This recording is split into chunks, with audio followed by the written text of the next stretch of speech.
Mesdames et messieurs, bonjour. Dans l'univers des campus, se parle cette semaine de la pisciculture avec les étudiants en production animale de l'Université Gaza. En formation, nous sommes ici sur la ferme de l'Université à Pao, dans la commune de Ouida, où se déroulent les exercices pratiques. Avec mes deux étudiants en formation dans ce domaine, nous allons parler de la contribution de la pisciculture à l'économie nationale. Voici les regards croisés.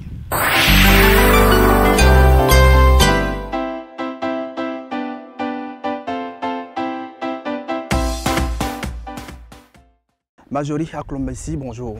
Bonjour monsieur le journaliste. Raoul Kakovi, bonjour. Et bonjour monsieur le journaliste. Vous êtes tous étudiants à l'Université Gaza, formation en production animale. Merci de nous accueillir dans votre ferme. Alors Raoul, pourquoi avez-vous choisi de faire une formation en production animale à Gaza Formation? Merci monsieur le journaliste.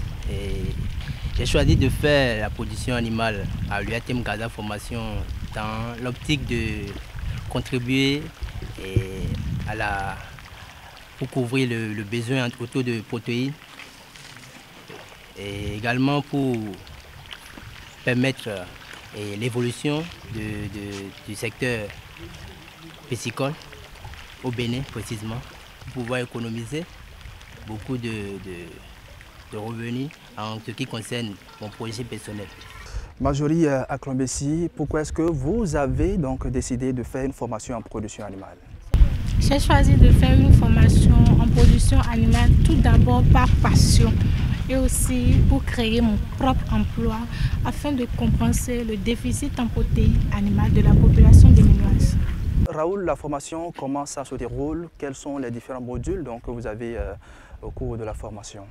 Nous avons la production animale, et la production végétale et la technologie alimentaire. Mais moi je suis de la production animale. Et précisément la production basée sur la pisciculture. Oui. Est-ce qu'en dehors de ce que vous avez la possibilité de faire des stages, donc de faire d'autres expériences dans certaines écoles? Oui, et à la fin de l'année, l'UATM Gaza Formation organise un stage pour tous les étudiants en agronomie d'aller se perfectionner sur les fermes de production. Et au cours de ce stage, on arrive à découvrir beaucoup de choses. Et du point de vue pratique, on arrive à avoir assez de notions au niveau des producteurs. Et à la fin des stages, on rédige également un rapport de stage qu'on dépose à l'administration. Marjorie Aklombesi, quelle est la formation de base qu'il faut avoir pour s'intéresser à la production animale? La formation de base pour s'intéresser à la production animale, je crois qu'il faut juste avoir la volonté pour faire la production animale et se faire former. Après ça, avoir des terres et avoir des moyens nécessaires pour la gestion. Quel est l'intérêt pour un étudiant comme vous, par exemple, pour s'intéresser à la pisciculture, par exemple? L'intérêt, c'est que d'abord, pour s'intéresser à la pisciculture, il faut avoir une forte volonté, il faut avoir l'amour pour la pisciculture et avoir assez de connaissances de base pour pouvoir commencer la pisciculture, pour éviter les taux de perte en cours de route. Et également, du point de vue intérêt, celui qui fait la pisciculture peut rentabiliser la production et pour pouvoir gagner son gain en vue de satisfaire ses besoins personnels. Alors, Marjorie, quels sont les différents types de poissons que vous produisez ici? Au Bénin, nous produisons 3 différents types de poissons. Nous avons le Clarias cariepinus, communément appelé en langue fond aboli. Nous avons l'Oreoclonus nuleticus, qu'on appelle akbavi. Et il y a également le tilapia rouge, appelé Oreoclonus mozambicus. Alors, quelles sont les techniques de production que vous développez ici? Comment est-ce que vous arrivez à entretenir donc, les poissons? Et les techniques de production. D'abord, nous avons 3 systèmes de production d'élevage, c'est-à-dire le système extensif et le système semi-intensif et le système intensif. Le système intensif qui ne nécessite pas forcément l'intervention de l'exploitant. Et les animaux se nourrissent à base des aliments naturels, c'est-à-dire les phytoplanctons et les zooplanctons qui se trouvent dans leur milieu. Et en système semi-intensif, nous avons les animaux se nourrissent à base des aliments naturels du milieu et aussi l'éleveur aussi apporte une part dans l'alimentation, c'est-à-dire il donne des sous-produits agricoles, c'est-à-dire les touteaux de farine et les farines de poisson, de blé et aussi quelques végétaux, tels que les feuilles de papaye pour compléter l'aliment. En système intensif, là, on donne l'aliment complet aux animaux, c'est-à-dire les proventes. Pour par exemple les alevins, on donne les proventes farineuses d'une taille de 0 à 1 mm. Pour les animaux qui ont de grande taille, on les donne les aliments granuleux d'une taille de 1 mm à 2. Des fois ça va jusqu'à 30, ça dépend de la taille des poissons. Et surtout aujourd'hui, pour rentabiliser la pisciculture, la production est basée essentiellement sur l'extensif. Marjorie Akombesi, quelles sont les techniques mises en place pour la fabrication d'aliments pour les poissons ici? La fabrication d'aliments pour les poissons varie en fonction des besoins en protéines des poissons. Et si on prend le cas des tilapias, par exemple, les besoins en protéines varient de 20 à 30%. Par contre, les clarias, c'est de 40 à 55%. On utilise également les farines de poisson, les sondes de blé, sondes de riz, les touteaux de soja, touteaux de coton pour la composition des aliments. Très bien. Raoul, quel est le cycle de production du poisson? Ça fait combien de temps à peu près? Quand nous prenons les tilapias, les Oreochromis niloticus, le cycle de production dure environ 6 mois. 6 mois pour la rentabilité de la production. Alors Raoul, est-ce que la production locale arrive aujourd'hui à répondre efficacement donc, aux demandes? Je peux répondre non, parce qu'aujourd'hui, la production locale aujourd'hui n'arrive pas à couvrir les besoins des consommateurs. Parce que l'État n'intéresse pas trop encore à la production des poissons aujourd'hui. Raison pour laquelle les acteurs intervenant dans ce secteur n'ont pas les atouts nécessaires pour pouvoir produire au maximum afin de couvrir les besoins des consommateurs sur le marché. L'État doit mettre en place des mesures nécessaires pour aider les acteurs qui interviennent dans le secteur agricole en vue de les encourager à produire beaucoup plus de poissons financièrement, oui, à travers les projets et pour pouvoir les aider à produire au maximum les poissons, pour pouvoir couvrir les besoins des consommateurs. Très bien. Marjorie, quelle est la contribution de la pisciculture aujourd'hui à l'économie nationale? Qu'est-ce que la pisciculture apporte donc comme valeur ajoutée à l'économie nationale? À l'économie nationale, je peux dire que la pisciculture crée des emplois aux jeunes et génère des revenus alternatifs aux producteurs. Bon, je peux dire que la pisciculture, elle permet de valoriser les ressources d'eau naturelles qui sont un secteur de divertissement au Bénin. Du coup, l'exploitation des ressources naturelles pour la pisciculture facilite et permet la valorisation des ressources d'eau naturelles. Et également, ça permet à ceux qui interviennent, ceux qui font la pisciculture, de faire leur économie pour pouvoir satisfaire leurs besoins. Alors vous, en tant qu'étudiant, en formation, à Gaza Formation, quand vous allez finir votre formation, qu'est-ce que vous avez envie de faire? Quand je vais finir la licence professionnelle en production animale, d'abord j'ai un projet. C'est un projet déjà que j'ai commencé par rédiger qui concerne la commercialisation des poissons frais. précisément Oreocomis niloticus et Clarias gardiopinus. Je vais m'installer, le projet va finir bientôt et puis je vais m'installer avec mes propres fonds. Et en ce temps, si j'arrive à trouver de financement, je bénéficie de ça également. Et puis je m'installe et je participe à la promotion des poissons au Bénin. Marjorie Klombesi, après donc, votre formation ici à Gaza Formation, qu'est-ce que vous avez envie de faire? À la fin de ma formation, j'aimerais mettre en place ma propre ferme pour atteindre mes objectifs, créer mon propre emploi. Merci à vous, Raoul Kapovi et Marjorie Klombesi, tous deux étudiants ici en formation à Gaza.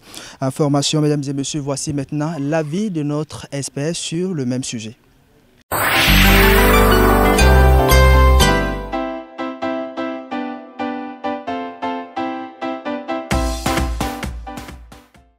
Vous savez que avant l'avènement du régime de la rupture de son Excellence Monsieur le Président de la République, nous importons des tonnes et des tonnes de poissons congelés depuis l'Asie.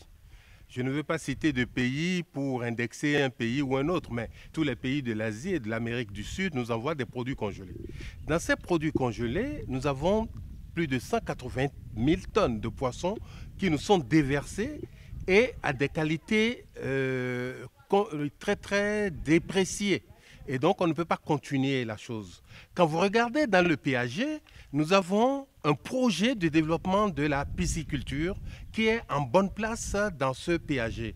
Et c'est ce projet de développement de la pisciculture qui vient appuyer notre projet que nous avons depuis 2008, au moment où on a lancé cette ferme de pisciculture pour soutenir la formation agroalimentaire au Bénin. Ce projet qui vient soutenir promet donc plus de 20 000 tonnes de production par an. S'il faut produire plus de 20 000 tonnes de poissons consommables par an au Bénin, vous voyez donc qu'il nous faut des gens bien formés et aussi des espaces de culture.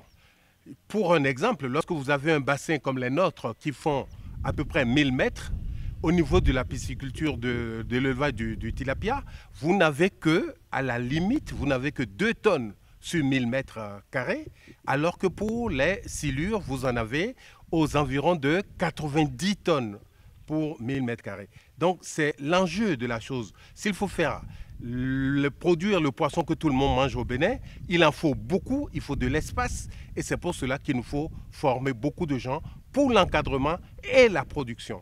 Et donc, soyez les bienvenus sur ce site où nous devons vous montrer à peu près les grandes lignes et les grandes étapes de notre site d'élevage. Alors ici, nous sommes au démarrage, donc à la naissance de poissons. Nous avons les appâts, ce que nous appelons les appâts, ce sont ces filets-là, dans lesquels nous avons mis des géniteurs. Vous savez, il nous faut 25% de mâles pour 75% de femelles. Et à partir de ce moment-là, nous assurons la reproduction dans ce demi-bassin qui fait donc 500 mètres carrés. Et nous en avons à produire jusqu'à 90 000 alevins dans cet espace que vous avez. Nous avons en gros 9 appâts. Et ces appâts-là sont tous en production. Et toutes les 2 semaines, nous faisons de la récolte. À partir d'ici, lorsque nous avons fait les récoltes de nos alevins, nous irons à côté, donc sur l'autre site, où nous faisons donc l'inversion des sexes. Nous voici donc sur le site, sur la partie d'inversion. Et vous allez comprendre que nous n'avons pas beaucoup d'appâts. J'appelle appâts les petits filets sous forme de moustiquaires que nous avons. Vous en avez à peu près 3. Mais dans un appât, vous pouvez en avoir jusqu'à 15 000, 20 000 alevins. Parce que c'est des alevins qui ont des dixièmes de grammes. Et que nous alimentons. Et lorsqu'on les alimente, il faut leur donner des produits pour faire l'inversion. Pourquoi? À la naissance, les poissons nous donnent 40% de mâles contre 60% de femelles. Or, les femelles croissent moins vite que les mâles. On a intérêt alors à avoir des mâles, d'où la nécessité d'inversion. Et lorsque vous donnez la nourriture, le poisson qui naît hermaphrodite choisit alors son sexe en fonction de ce qu'il mange. Et donc, on l'oblige à devenir mâle. Et ainsi, nous avons un rendement à la fin qui est beaucoup plus important, d'où ce petit montage-là qui est très important. Une fois les récoltes effectuées dans les épaves de reproduction, nous les inversons ici et d'ici, nous partirons dans la zone que nous appelons la zone de pré-grossissement. Nous voici donc à notre troisième étape, qui est donc l'étape de pré-grossissement. Après la naissance, nous avons parlé donc de l'inversion, et après l'inversion, il faut donc faire un pré-grossissement avant donc de les grossir totalement et de les engraisser totalement pour pouvoir assurer la vente. Voilà donc comment ils se présentent. Nous avons des poissons d'à peu près 1 gramme à 5 grammes qui vont prendre des aliments farineux de 0,4 grammes jusqu'à 1 gramme et ils vont pouvoir se nourrir et grossir très vite. Et c'est ici que le taux de conversion dont j'ai parlé devient très important et il est même beaucoup plus appréciable à cet âge-là que lorsque les poissons grossissent. Ça voudrait dire que nous avons un meilleur rendement lorsqu'on nourrit des alevins que lorsque nous nourrissons des grosses tailles. Et donc le pré-grossissement a pour objet de faire passer de quelques grammes à une trentaine, voire une cinquantaine de grammes. Et c'est après donc qu'on va faire un tri et passer de l'autre côté. Donc d'ici, nous passons à l'autre étape de pré-grossissement, puisque nous sommes dans la zone. Et de plus petit, vous allez voir alors que nous arrivons à des tailles beaucoup plus grandes qui sont là. Et du coup, ils sont beaucoup plus voraces et ils mangent très bien. Et vous allez voir que ces poissons sont déjà à une taille de à peu près 50 grammes. Et nous attendons un tout petit peu pour pouvoir les transférer dans les grands bassins de 1000 m². Donc voilà à peu près le processus. Donc à cette étape 3, nous boostons les petits poissons. Ils deviennent un peu gros. Et à partir de 50 grammes, 70 grammes, nous les conduisons vers les 150, 250, 300 grammes. Et avec ça, nous avons fini. Vous allez remarquer la présence des filets parce que nous devons lutter énormément contre les prédateurs. Nous avons les éperviers, nous avons les poules d'eau, puisque les surfaces d'eau ne sont pas très loin de nous. Les poules d'eau viennent pêcher allègrement. Et si vous ne prenez pas garde, vous allez perdre votre production dans le ventre des poules d'eau parce que quand ils plongent une fois, ils mangent plus de 300 grammes de poisson avant de partir. Et ça, ce n'est pas intéressant. Il faut franchement lutter contre eux. Vous allez remarquer ici que cette zone-là est la zone la plus importante parce que la qualité de l'eau et le soin porté aux alevins doit être primordial. Si vous ratez cette qualité et ces soins, vous allez faire des poissons rabougris. Et croyez-moi, un poisson mal nourri pendant une semaine ou sous-alimenté pendant une semaine perd 3 semaines avant de récupérer la croissance normale. Donc il ne faudrait vraiment pas prendre le risque de mal les nourrir. Nous sommes à notre 4e étape et vous allez voir que dans ce bassin de 1000 m², nous avons stocké 6000 poissons d'une taille variant de 75 grammes à 100 grammes que nous allons porter au minimum à 300 grammes. Déjà à cette taille, à 150 grammes, nous avons un pari à tenir à l'UATM. C'est-à-dire quoi? Les poissons de 3 pour 1 kg sont au même prix que les poissons de 10 pour 1 kg, c'est-à-dire 2000 francs le kilo. Mais lorsque vous les produisez dans une famille, il faut que la famille soit aisée pour pouvoir manger un poisson par personne. 350 par personne, c'est beaucoup. Mais quand vous avez 6 poissons pour 2000 francs, c'est-à-dire pour 1 kg, vous avez à peu près 6 poissons dans le kilo et une personne peut manger un poisson entier, ce qui va très bien pour les familles moyennes. Et c'est notre objectif et notre combat à la date d'aujourd'hui, produire des poissons de moyenne taille pour que les populations les moins aisées puissent en manger. Au moins un poisson par personne pour ne pas avoir des demi-poissons. On ne va pas se discuter la tête et la queue du poisson. Or, on sait que la tête elle est assez succulente. Donc c'est ce que nous sommes en train d'envisager. Et ce bassin que vous voyez ici, à 6000, avec un effectif de 6000, serait porté à croissance pratiquement à 2 ou 3 mois maximum. Nous avons des poissons que nous expérimentons, 2 types de poissons gris, tilapia gris comme rose, comme vous voyez, et ils ont des taux de croissance qui vont très très vite. Nous parlerons ici d'un taux de conversion qui serait à peu près de 1,5 g pour 1 gramme. C'est-à-dire quoi? Un poisson, dans un élevage, quand vous avez un taux de conversion de 1,5, ça voudrait dire que vous donnez 1,5 g d'aliments et vous récoltez 1 gramme de chair, donc de biomasse. C'est ce que ça voudrait dire et c'est l'un des meilleurs résultats que nous avons. On ne peut pas donner 1 gramme d'aliments et en avoir 1 gramme de chair, ce serait l'idéal, alors que ça dépend des taux de digestibilité, ça dépend de la qualité d'eau et ça dépend de beaucoup de choses. Nous avons optimisé chez nous et nous arrivons à un taux de conversion de 1,5 qui n'est pas mal du tout. Donc c'est 6 habitants au mètre carré, parlons donc d'habitants puisque nous avons des bassins de 1000 mètres carrés, nous en avons 9 et vous pouvez donc dire que nous avons au moins de ce type de bassin bien bétonné hors sol, nous avons 1 hectare de bassin. Et si nous passons à l'autre production, qui serait donc la production de clarias, nous en avons beaucoup plus, c'est des 60 habitants espèces au mètre carré, et donc nous irons jusqu'à 60 000 alevins au mètre pour l'espace de 1000 mètres carrés, ce qui nous donnera à 1,5 kg 90 tonnes. Imaginez que vous vendez ces 90 tonnes à 2100 francs au Nigeria, si ça pouvait se faire encore.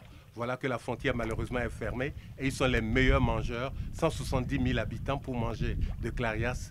Nous avons du monde à côté à nourrir. Donc c'est dans ce bassin que s'effectue la vente des clarias. Nous avons donc 2 espèces, les clarias et les tilapias.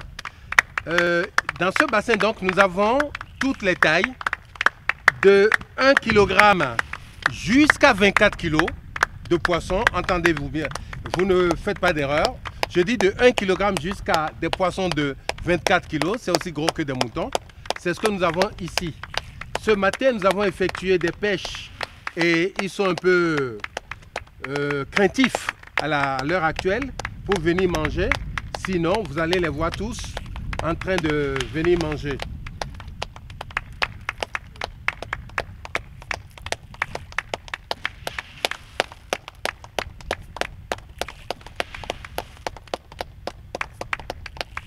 Il faut les appeler. Il faut les appeler à l'applaudissement et au battage des mains. Et ils savent que c'est l'heure du repas. Mais comme ils ont été déjà un peu échaudés le matin, il est difficile pour eux de venir manger. Mais vous allez voir.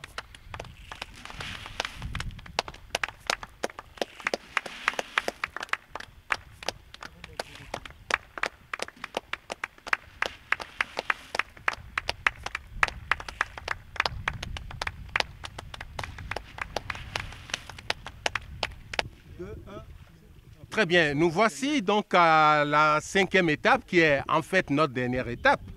C'est ici que nous finalisons donc le grossissement et dans ces eaux, vous allez voir des tailles multiples allant de 350 et au-delà. Parmi cette pêche que vous êtes en train de voir en train de s'effectuer, nous allons procéder au triage et vous avez la chance d'assister à une vente de poissons de 400 grammes et dès lors qu'ils arriveront, vous allez voir les étudiants essayer de vous trier quelques poissons que nous allons passer à la pesée et voir à peu près si nous pouvons satisfaire la taille demandée. Je suis convaincu qu'on y arrivera parce que ça fait déjà depuis une semaine qu'on a essayé de mettre ceux-ci en vente et la quantité qui est là-dedans, qui est partie aussi de 6 000, nous n'avons jamais changé du point de vue densité de peuplement. C'est toujours 6 poissons au mètre carré. Vous allez donc voir si la récolte elle est bonne. Ils vont pouvoir le faire pourvu que le poisson ne soit pas plus malin qu'eux. Parce que des fois, le poisson se sauve au-delà des filets. Et j'espère qu'ils vont pouvoir nous en sortir un peu pour que nous assurons donc la vente. Alors, donc, vous allez voir, ils sont en train de voir un peu, de vous montrer le tri de ces poissons-là. Ils vont pouvoir en prendre. Et c'est donc d'ici que les poissons iront dans l'assiette des consommateurs. Ok. Donc voilà, ils sont en train de faire les tris. Vous allez voir les premiers poissons sortis dans le bassin, dans la bassine. Et c'est en sortant donc qu'on va essayer donc de peser et pouvoir livrer le client. Aujourd'hui, nous sommes en train de livrer un restaurant qui n'a demandé que des poissons de 400 grammes. Et il faudrait qu'on en cherche. Et si on n'en trouve pas, on repartira à la pêche jusqu'à ce que les 40 kilos demandés soient atteints. Et c'est par là que nous finissons notre production, puisque c'est d'ici que nous allons faire la vente. Voilà, mesdames et messieurs, c'était donc dans l'univers des campus chez vous. Nous étions dans la ferme de production animale de l'Université Gaza Formation. Merci de nous avoir suivis. On se retrouve la semaine prochaine pour un autre numéro.